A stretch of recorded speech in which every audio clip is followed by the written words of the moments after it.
If you want to get good at English, you have to read a lot. But if you read and listen at the same time, you can improve faster. If you find a word you don't understand, don't worry. Keep reading and listening to the end. There you'll find the meanings to those difficult words and phrases. So read, listen, and enjoy. The train was packed when it left London Euston. Emma stood near the doors, her feet aching after a day of sightseeing. She struggled to maintain her balance as the train swayed from side to side. Emma's eyes darted from one seat to another, hoping to find one empty, but they were all occupied. The passengers were immersed in their own worlds, engrossed in their books, or fixated on their smartphones, with earphones plugged in.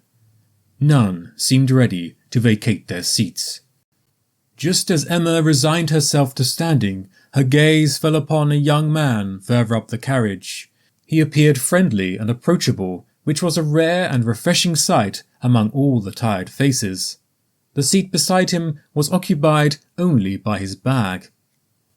As if sensing her predicament, the young man lifted his bag off the seat and motioned for her to sit down beside him. Emma's face lit up with gratitude, and she made her way through the crowded aisle to join him. Emma couldn't help but feel a sense of relief and comfort. The packed train suddenly seemed a little less suffocating. Emma sat down beside him nervously. Then came an awkward silence that seemed to last a century. Their gazes were focused on everything but each other. Emma fidgeted with the strap of her bag, while James nervously adjusted the collar of his shirt. The rumbling of the train was the only thing that filled the void. The awkward silence was unbearable. Emma had to do something. She stole a quick glance at James. He was looking out the window. She mustered up the courage to break the ice. "Hi," she said, her voice barely above a whisper. "I'm Emma." He turned towards her and offered a shy smile. "Hey, Emma," he replied. "Nice to meet you. I'm James." Emma's mind raced, searching for the right words to keep the conversation flowing. "So, busy day in London, huh?" James turned to her. "Yeah, it's been hectic." Their conversation continued like this, starting with small talk about the weather, the train delays, and other safe topics. Gradually, their initial nervousness gave way to genuine curiosity and a desire to know each other on a deeper level. They discovered they shared interests, like their love of classical music and their passion for hiking. They opened up about their dreams and aspirations and shared stories of their holidays abroad. Emma learned that James had a passion for photography and shared her some of his stunning photographs. In turn, Emma shared her love for cooking and her dreams of starting her own restaurant one day. James listened attentively, offering words of encouragement and understanding. Time flew by. It felt like they were the only two people aboard the train. But despite the connection they had formed, Emma couldn't pluck up the courage to ask for his number. Her own self-doubt stopped her from doing it. She kept glancing at him, hoping he would make the move instead. To her surprise, James seemed equally hesitant, his eyes darting away whenever she caught him looking. Then came the disembodied voice of the train announcer. "We are now approaching Birmingham New Street. Please mind the gap when leaving the train and do not leave any belongings unattended." "This is my stop," James said, collecting his belongings. Emma felt a sense of urgency. This was her last chance.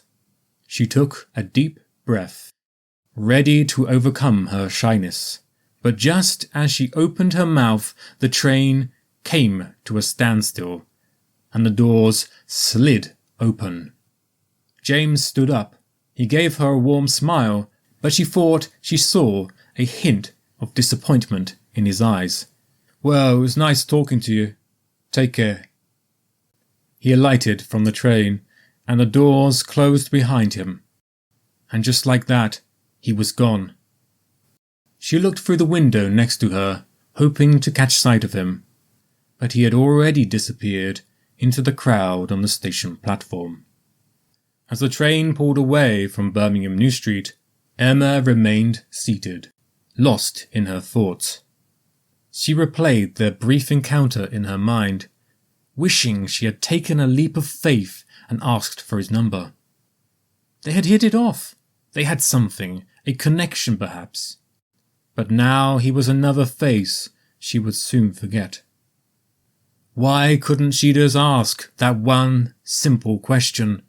Why did she let her fear and shyness hold her back? Fortune favours the bold, isn't that what they say? But instead, she had let the opportunity slip through her fingers. Another wasted opportunity to add to all the others.